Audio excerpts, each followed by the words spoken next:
Episode 1. You're not here to be in power. You're here to govern in peace. You've worn the fire.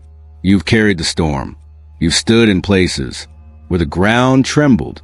Beneath the truth you refuse to silence.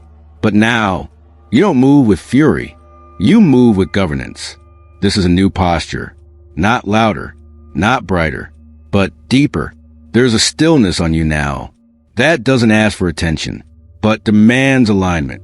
Not through force, but through frequency. You didn't survive all that just to sit in high places. You survived to steward them. You're not interested in being in charge. You're interested in keeping things sacred. You're not chasing influence. You're cultivating integrity. And this, love, this is what it means to govern. Governing isn't about control. It's about consistency. It's not about power. It's about peacekeeping. Through clarity, it's about walking into the room and setting the tone without ever raising your voice. You don't rule from above. You anchor from within, and the world may not have language for it, but their spirits know. They feel it in the way you carry presence, like a temple, like a gatekeeper, like someone who remembers what the garden used to feel like. This isn't about leading people. It's about protecting purity, about standing between chaos and compromise, and saying with your silence, not here, not under my watch, not in the space heaven trusted me to hold. You're not here to fix everything.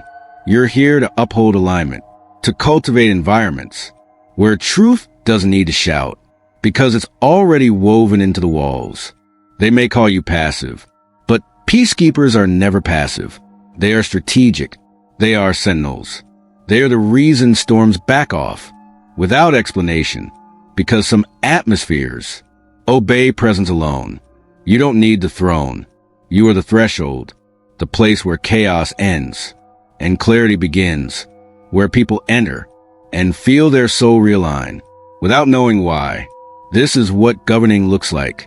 When heaven trusts you with peace, it doesn't sparkle. It settles. It doesn't announce itself. It establishes itself. So stop thinking. You're not doing enough. You're not doing. You're holding frequency. And that frequency is what resets systems, softens hearts, disarms false power, and reclaims space for something holy to root. You're not here to be in power. You're here to govern in peace. And because of you, nothing chaotic gets to reign anymore. Episode 2.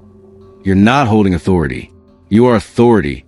There was a time when you tried to act like a leader. You studied their tone. You mirrored their moves. You reached for the badge, the mic, the seat at the table. But now you realize you were never meant to hold authority. You were meant to become it. You don't wear it like a cloak. You breathe it. You don't announce it. You embody it. Your very presence settles the air and silences the noise, not because you demand obedience, but because your stillness commands respect.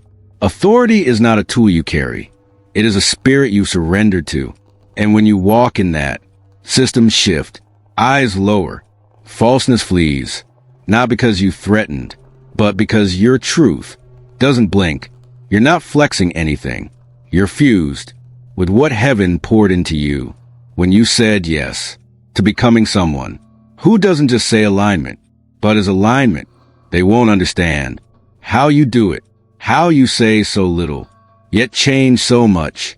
But that's the mystery of true authority. It doesn't shout. It anchors. You're not looking for the stage. You are the atmosphere where lies unravel, where manipulation loses its grip, where hidden agendas dry up in the heat of your unshakable peace. They might call you intimidating, but you know that's just projection, meeting presence, because you don't perform, you don't beg, you don't bend, you be. And in a world obsessed with dominance, your kind of power feels foreign because it's not power. It's placement, strategic, sacred, silent, sovereign. You're not reacting to the chaos. You are rewriting the rhythm just by standing still. You don't need to convince anyone. Authority doesn't convince. It confirms. And every time you walk into a space, the space itself responds. This one doesn't come to take over. This one comes to recalibrate. You are no longer learning to lead. You are living proof that heaven delegates weight to the ones who no longer need credit for carrying it. You're not holding authority. You are authority, and everything around you is learning how to respond accordingly. Episode 3, you're not protecting the role. You're preserving the oil. You've been entrusted with a space, a seat, a weight, a call. But let's be clear, you're not here to protect the title. You're here to preserve the oil. The world chases roles. It exalts them, defends them, fights for them like territory. But you understand something deeper. A role without oil is just a robe, empty, hollow, powerless. You're not guarding your position. You're guarding the presence. That gives that position purpose. You're not here to defend a structure. You're here to honor the anointing that rests within it. Because when oil flows, it doesn't need fanfare. It needs clean vessels. When oil moves, it doesn't require titles. It requires trustworthy hands. You weren't chosen for the name. You were chosen for the capacity to carry something holy without leaking, to move with reverence in places others have grown casual. And that's why you're still here. Not because you play the part, but because you protect what cannot be seen, yet changes everything. Your authority doesn't come from the role you hold. It comes from the oil you steward. And that's why the atmosphere bends, not to your resume, but to your purity. You don't serve to be seen. You serve to keep the altar clean, to hold the line, to keep the flame, to say with your presence, this space will never become a stage for ego. It will remain a sanctuary for glory. Because when the oil is gone, the role becomes dangerous. It becomes performance. It becomes control. It becomes empty sound, echoing in hollow halls. But when the oil remains, heaven rests, heaven responds, heaven releases. You are not just a leader. You are a keeper, a guardian of flow, a vessel of weight, a sacred reminder that not everything anointed is loud, but everything anointed is felt. So let the others protect their roles. You protect the oil. And because of that, the room still breathes. The spirit still speaks. The glory still lands. Episode 4. You're not managing people. You're hosting presence. You used to think governing meant managing, delegating, directing, keeping people in motion so the mission wouldn't collapse. You thought success was measured by how many followed, how well they stayed in step, how much got done. But then something shifted and you realized you're not managing people. You're hosting presence. You're not leading a crowd. You're making room for glory to dwell. You're not building an empire. You're building an altar. And the measurement is no longer, did they applaud? It's now, did heaven stay? This changes everything. It changes how you speak, how you move, how you pace the day. Because when your goal is presence, efficiency bows to reverence. Performance gives way to purity. Crowd size no longer overshadows spiritual weight. You've come to know that God doesn't visit where he's impressed. He dwells where he's welcomed. And that welcome is not in sound. It's in structure, in sensitivity, in surrender. You don't need to control the room when you've already yielded it to the one who fills it better than you ever could. You don't need everyone to agree. You just need to guard the flow. You are not babysitting egos. You are shepherding atmosphere. You are not here to keep people pleased. You are here to keep the fire clean. And if the presence is grieved, you notice, you pause, you humble, you clear the air until the weight returns. This is what sets you apart. You're not a manager. You're a midwife for moments where heaven meets earth. You're not a boss. You're a builder of thresholds. And when others are counting hands, you're counting clouds. You're not asking, did they like it? You're asking, did he linger? This level of leadership can't be taught in systems. It is forged in surrender, in the secret moments, when you felt the presence lift, and you refused to keep going. Without him, now you lead like Moses, not demanding crowds to move, but begging heaven, if your presence doesn't go with us, we won't go. You're not here to manage activity. You're here to host glory, to guard the weight, to stretch the tent, to remain soft enough for the cloud to stay close. You're not managing people. You're hosting presence. And because of that, this house still holds breath, still holds oil, still holds God. Episode 5. You don't need the room to follow. You just need the room to feel it. There was a time when you measured your impact by their reaction, their applause, their agreement. They're the men. You thought leadership meant visible movement, immediate response, the kind that made you feel like the room was with you. But now, you don't need the room to follow. You just need the room to feel it. Feel what? The shift, the tremble, the subtle uncoiling of something buried deep beneath layers of noise and performance. You didn't come for volume. You came for vibration. You lead differently now. You're not provoking them to move. You're awakening them to stillness. You're not chasing their approval. You're carrying alignment. And alignment doesn't always shout. Sometimes it settles. Soft, sure, undeniable. You're not asking, are they clapping? You're watching. Did their breath change? Did the tension leave their shoulders? Did the atmosphere hush, even for a moment? Because that's when you know it landed, not the words, the weight, not the performance, the presence, not the leadership, the truth. You're not a performer. You're a pulse. You're not on stage. You are the sound behind the silence. That makes someone finally hear themselves again. They don't need to follow you. They need to feel the turn inside themselves. That invisible, holy pivot, where ego bends and spirit rises. You don't need them to echo you. You need them to remember themselves in your presence. And that remembering doesn't need choreography. It needs honesty. You lead by holding space, by breathing first, by walking slow enough for their nervous system to stop bracing for harm and start softening into truth. Because leadership isn't always about being followed. Sometimes it's about being felt. Sometimes it's about what lingers after you've left, the voice that still echoes, the calm that stays behind, the shift they can't explain, but can't shake. You don't need the room to run after you.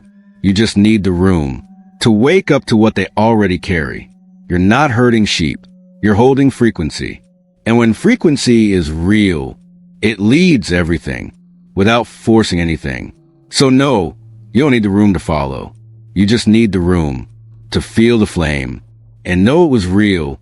And because of that, they'll never be the same. Episode 6. You're not building a platform. You're becoming a pillar. Once, you thought the call was to rise, to be seen, to have a voice that echoed across rooms, across cities, across hearts. You thought your obedience would lead to stages, to recognition, to a seat built high for the message you carried. But now, you've come to know you're not building a platform. You're becoming a pillar. And that changes everything. Platforms are meant to lift. But pillars? They hold weight. They carry legacy. They bear the roof. They don't move, but everything else does around them. You're not rising to stand out. You're rooting to stay still. When the ground beneath everyone else starts to shake, you're becoming a silent strength, a steady presence, the kind of leadership that doesn't ask for attention, but becomes a place others lean on when they no longer trust their own feet.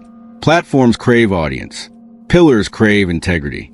Platforms are built by hands. Pillars are carved by fire. You're not called to shine for a moment. You're called to remain for a generation. And you've paid the price for that staying power.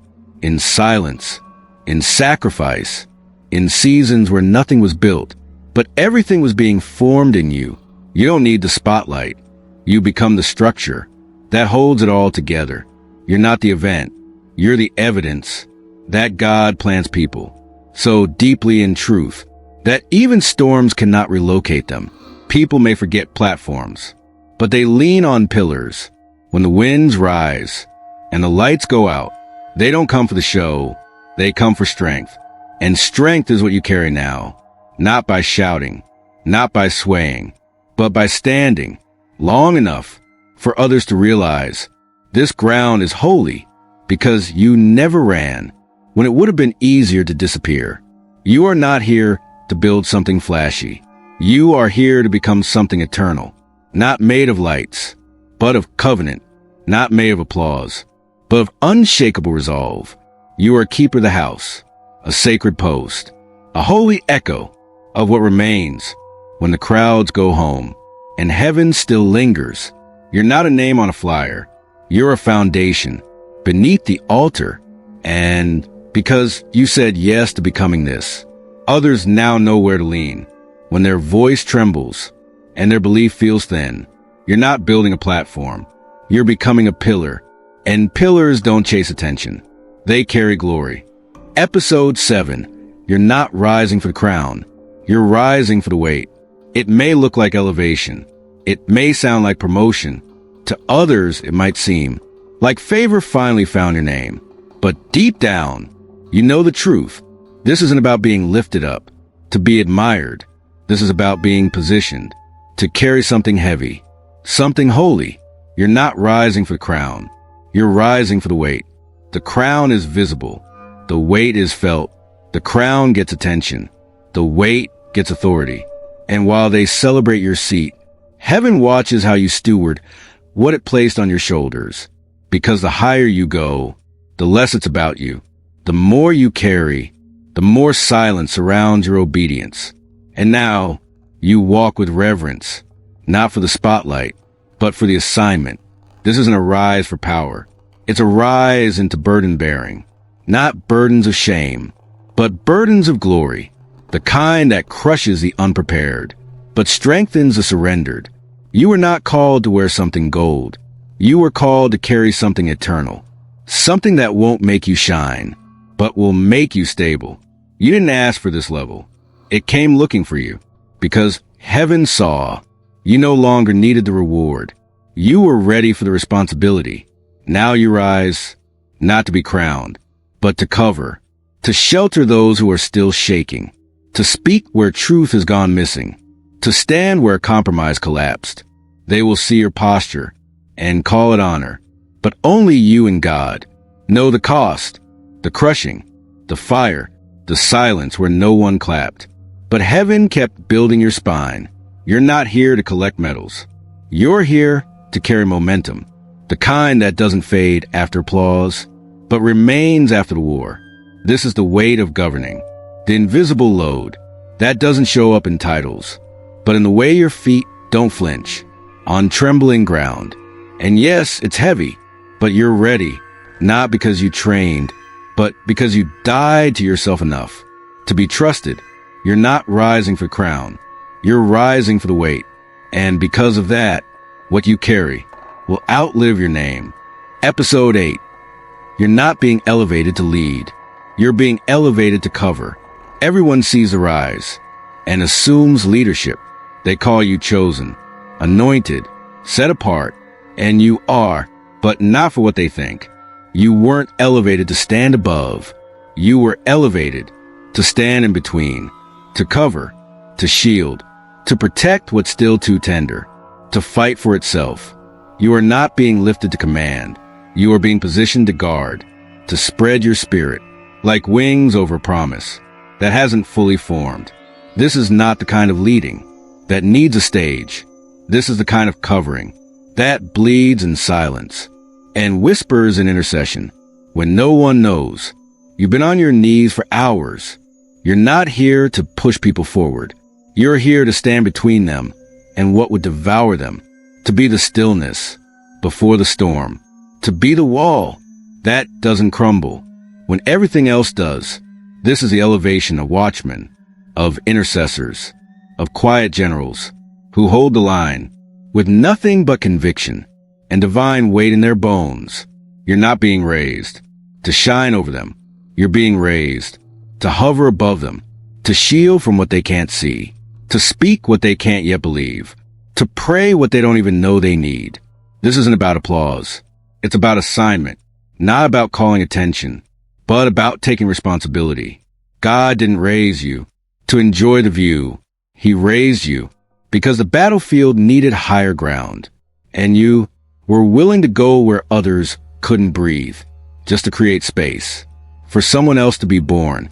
Elevation isn't always promotion. Sometimes it's protection. Sometimes it's the pain of seeing more so you can cover better.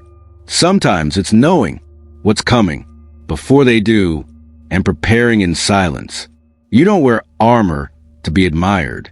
You wear it because you're the last defense before something sacred breaks. You're not just called to lead. You're called to cover, to hold what's holy, to carry what's hidden, to make sure what heaven is birthing has a roof it can rest under. So if it feels lonely up here, it's because you're covering more than they know. But that's the price of being trusted to carry what others can only follow. Episode 9. You're not rising to impress. You're rising to intercede. It might look like favor, like doors opening, like influence expanding, but deep down, you know you're not rising to be seen.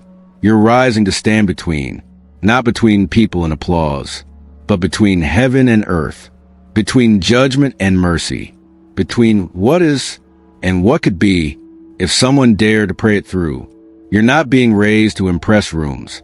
You're being positioned to carry rooms in prayer, to go where no spotlight follows, but where heaven leans close, to speak not for attention, but for intervention. This kind of rising feels heavier than holy because it comes with whispers no one else hears, weights no one else feels, assignments you can't explain but cannot deny. You're not being promoted. You're being planted on higher ground so you can see farther and plead deeper. Your voice was not made just to inspire crowds.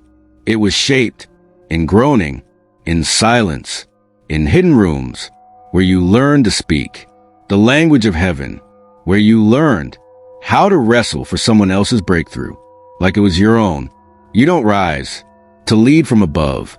You rise to reach beneath, to hold the hurting from a place so surrendered it bends a timeline. You rise not to echo culture, but to interrupt curses with covenant. This is what true intercession feels like. Elevation without ego, influence without image, access without applause. Because this kind of elevation doesn't come with celebration. It comes with responsibility. You're not just being trusted with a microphone. You're being trusted with a burden, the kind that makes you cry. For people who don't even know your name, the kind that wakes you at 3 a.m., not to post, but to pray. Because somewhere, someone is on the edge, and heaven knows. You'll feel it before anyone sees it, and you'll intercede before the fall. You're not rising to impress. You're rising to intercede, and that makes you more dangerous than the loudest leader in the room, because while others are seen, you are standing in between. Episode 10. You're not governing to be remembered. You're governing so he can remain. You didn't come this far to build a name. You didn't endure the fire to secure a legacy. You didn't rise to be etched in stone or whispered in history. No, you're not governing to be remembered. You're governing so he can remain. This is not about you staying. It's about him not leaving. You've seen what happens when people chase platforms, but forget presence. When they fill rooms, but empty the altar. When they keep the crowd, but lose the cloud. And you vowed in silence and in fire, not here, not under my watch, not on this ground. You lead now with your back to the spotlight and your face turned to the flame. You don't govern for admiration. You govern for atmosphere, the kind where angels linger, where conviction doesn't feel like shame, but like invitation, where tears fall without anyone asking why, where healing comes before the message ends, where people enter and don't say, that was powerful, but simply, God is here. You've stopped trying to be unforgettable. You've started trying to make him unavoidable. Your strength is not in how long they talk about you after you're gone. It's in how long he stays. Because you refused to make this about you while you were still here. You don't govern to be honored. You govern to protect the oil, to preserve the weight, to guard the glory. And if your name fades, but his presence stays, you've won. Let them forget your sermons. Let them misquote your words. Just let them walk in 20 years from now and still feel the fire on the floor. That is your reward. That the altar still burns. That the space still trembles. That God still rests here. Because you kept it clean, kept it real, kept it his. You are not governing to be remembered. You are governing so he can remain. And that is the highest form of leadership heaven honors.